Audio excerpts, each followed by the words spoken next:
President Trump and the Department of Health and Human Services announced last week that there's a link between autism and the use of Tylenol during pregnancy. The announcement was made despite studies showing that such a link is as yet unproven at best. Joining us now is pediatrician Dr. Gary Kurkelos. Doctor, good to see you again. Thanks for joining us. We're talking about Tylenol, acetaminophen. What is acetaminophen? So it's a very popular pain reliever, and we recommend it for children, we recommend it for adults, and in particular, we recommend it for pregnant mothers. Why?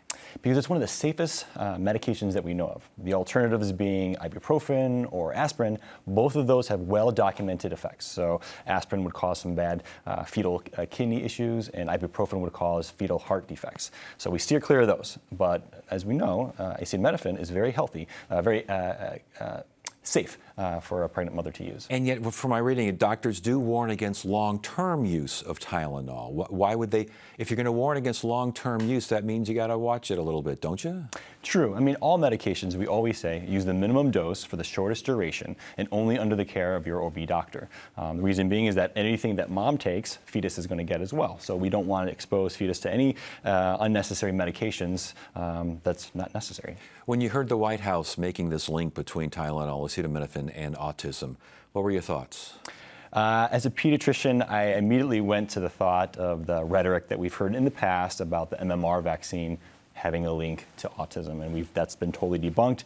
And it was sort of in a similar vein where we're sort of grasping at things that don't have a real clear link to autism, and acetaminophen is no different. There are studies that show that there is a potential association. There's other studies that say there's no association. So it was sort of in the same vein for me. But why does this persist? If, again, the tests are inconclusive at best, and it sounds like every pediatrician, every organization out there is saying, please, if you have a fever, if you're not feeling well, and take Tylenol. And the President of the United States is saying, don't take Tylenol, fight like hell not to take it. Where's the disconnect coming from? Honestly, I think it's some sort of, it's maybe human nature for us to be able to point to something and to villainize it and say, if you could just only avoid this one thing, it would be smooth sailing, like the MMR vaccine. But none of this pans out. Okay, but as far as autism is concerned, there seems to be rising levels of autism. Now, is that because it's being diagnosed different? Is that because it's just there are more people aware of autism? Why are the numbers as they are, which prompts these kinds of announcements? Well, twofold. So one, we are screening more. So every 18 months and every 24 months, we are screening every child that comes in for a well check. So there's one explanation. We're just screening more children. The second is the diagnostic criteria has expanded. In the past, it was very limited to people who were nonverbal and had some very serious neurodevelopmental delays. Now it's expanded where now more people can fit into that diagnostic criteria. So those two things at play are leading to more cases.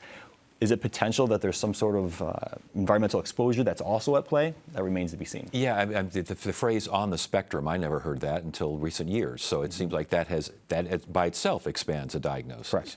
What is this vitamin B? The White House during this announcement recommended leucovorin.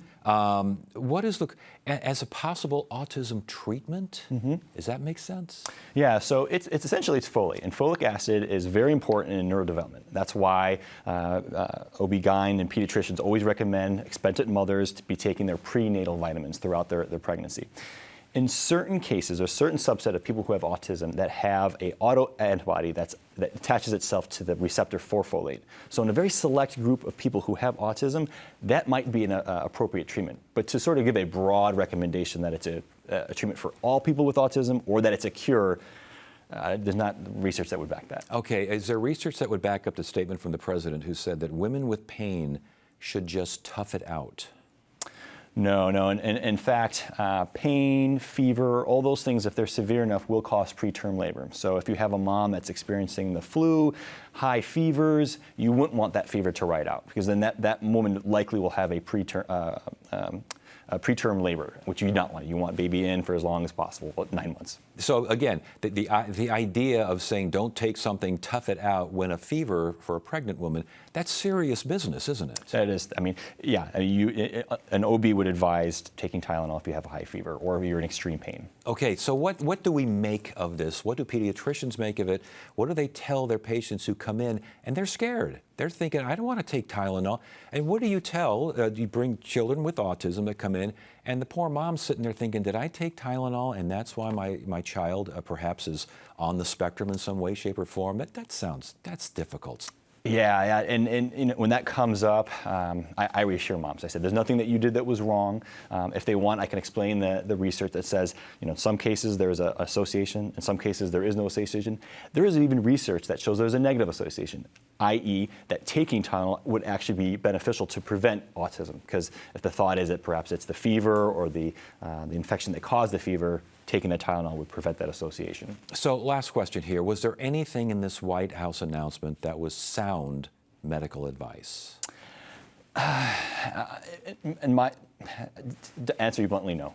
It was a lot of the information was given with a lot of certitude, and we just don't have that from the research. And some of it was just, if you fact check it, it just doesn't line up. Are you concerned about the effects of this kind of an announcement? I am, because if we learned anything from the MMR scare, where people were told that perhaps MMR had a cause of autism, we saw vaccine rates plummet. And when vaccine rates plummet, we have things like measles outbreaks, like the one we saw in California or in Texas.